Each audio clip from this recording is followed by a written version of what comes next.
Ce week-end débutent les huitièmes de finale de Fédéral 1. C'est la dernière ligne droite pour accéder à la Pro D2 et seuls les finalistes auront ce privilège. Le grand favori, c'est Nevers.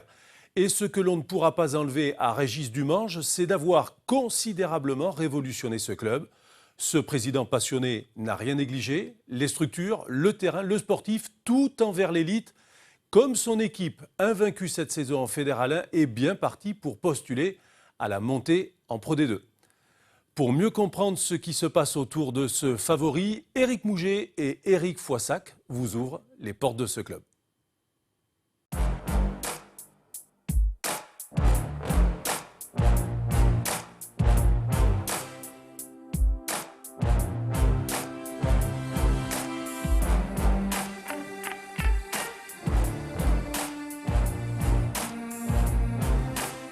Un homme dans son stade. Régis Dumange a sauvé l'Ussonne en 2010. Il a pris le club en main, un but, le porter au Zénith. L'Union sportive olympique nivernaise, un univers différent sur la planète Fédéral 1. On est atypique, pourquoi? Parce que je suis quand même un chef d'entreprise, j'ai une grosse société qui est derrière. Si je pars avec des ambitions, je cherche des partenaires qui sont à côté et tu sais, l'argent va toujours à l'argent. Et c'est comme ça, c'est le monde économique est ainsi. C'est moi qui m'occupe en quelque sorte de rentabiliser toutes les infrastructures. Et c'est pour ça que j'ai une certaine facilité d'investir sur mon club. Monsieur Dumange a démarré à zéro en 1974. Aujourd'hui, son entreprise de textile emploie 600 salariés, toujours s'agrandir à l'image d'un écran de 35 mètres carrés HD.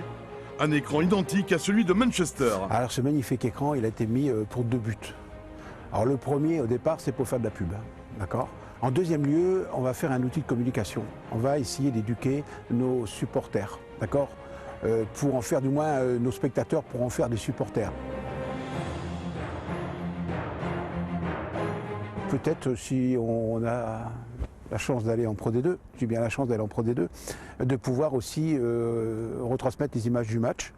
Et c'est plutôt bien. Et peut-être, après, comme on sera quand même assez loin des autres clubs du rugby, de pouvoir leur faire participer au match quand on sera à l'extérieur, directement sur le stade ou à l'intérieur du réceptif des VIP. Question réceptif, Régis a mis en place de la nouveauté. Aller de l'avant pour le pratique et le confort de tous. Visite des lieux tout d'abord en endroit d'après-match pour tous les joueurs. Donc souvent, quand les équipes viennent chez nous, ils regardent la montre parce qu'on sait qu'il y a 5 heures ou 6 heures, 7 heures de route. Ouais. D'accord. Ce qu'on a fait, donc on travaille tous sur plateau. D'accord. Donc ça veut dire que s'ils boivent une bière, un truc comme ça, etc., ils peuvent prendre le plateau, ils le mettent dans le bus, ils mangent dans le plateau, ils mangent dans le bus en partant. Ça, c'est la partie babysitting. C'est la partie pour les enfants des joueurs où on a du babysitting qui se fait là. Et les enfants sont ici et les femmes peuvent regarder leur mari jouer. Et c'est le côté un peu plus familial du club. Aussi, une autre grande salle restauration spécialement adaptée aux supporters qui sont 4500 en moyenne au stade Préfleury. Allez, grimpons à l'étage. Donc là, c'est immense. Ouais, c'est immense parce que c'est fait pour recevoir à peu près 400 personnes. C'est la réception après match. Donc ici, ce sont les partenaires avec leurs invités qui sont là. C'est aussi un lieu pour les séances vidéo sur un écran de 15 mètres carrés.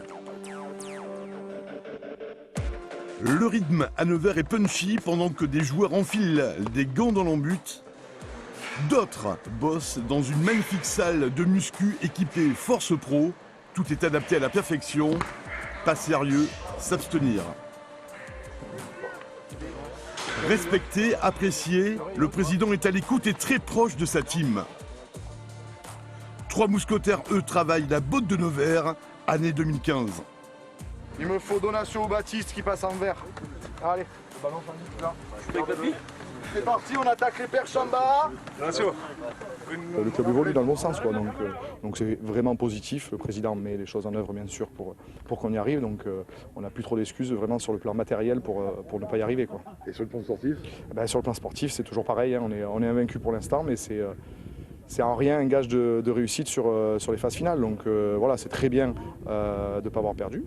Donc voilà, on essaye de continuer à évoluer dans notre jeu et dans notre exigence pour la performance. Après, maintenant, il va falloir être prêt au bon moment, bien sûr, pour accéder à la Pro D2. Quoi. 36 contrats pro, joueurs du cru argentin, Sudaf, Ilien. Renforcé un peu cette saison avec l'arrivée, entre autres, du deuxième ligne narbonnais Bertrand Aurignac, le Béarnais et le papa du groupe. Oh, il y a un peu trop de jeunes, ça rigole un peu trop. Non, l'esprit est très bien. En plus, bon, l'avantage, c'est que les résultats suivent. Donc forcément, quand ça se passe bien le samedi, on peut passer une semaine détendue. Voilà, mais par contre, on sait faire la part des choses. On bosse bien, le club est structuré, il y a des prépas physiques. Donc voilà, quand on sait se mettre au travail, tout se passe bien. Et puis par contre, quand c'est fini, on rigole bien. C'est au moins aussi important. Tout le monde nous en parle, ouais, vous êtes invaincu, vous montez et tout, mais nous, on n'y pense pas trop. Aller dans l'équipe, quand on parle entre nous, c'est vraiment prendre le match après match, et puis de toute façon, quand on rentre sur le terrain, nous, c'est pour gagner. Une nouvelle aide télescopique de 5 mètres de hauteur, l'iPod.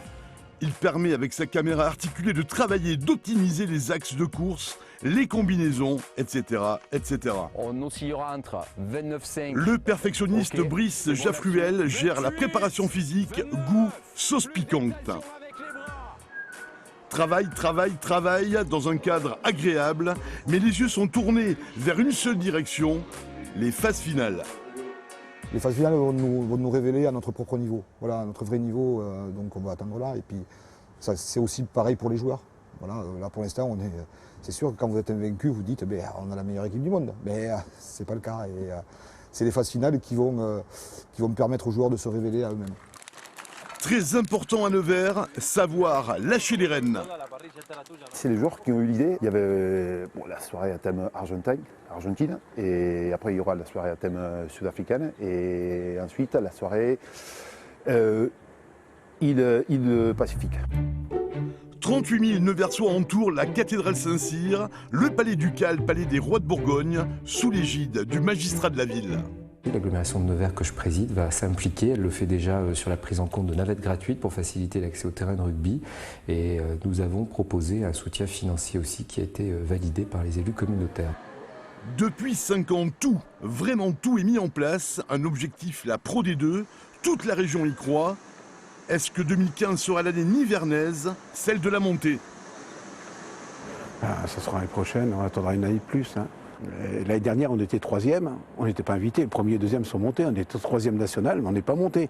Donc je dis, être premier ou deuxième national, c'est quand même une ouverture vers la Pro D2. Maintenant, c'est à nous aussi d'être sérieux jusqu'au bout.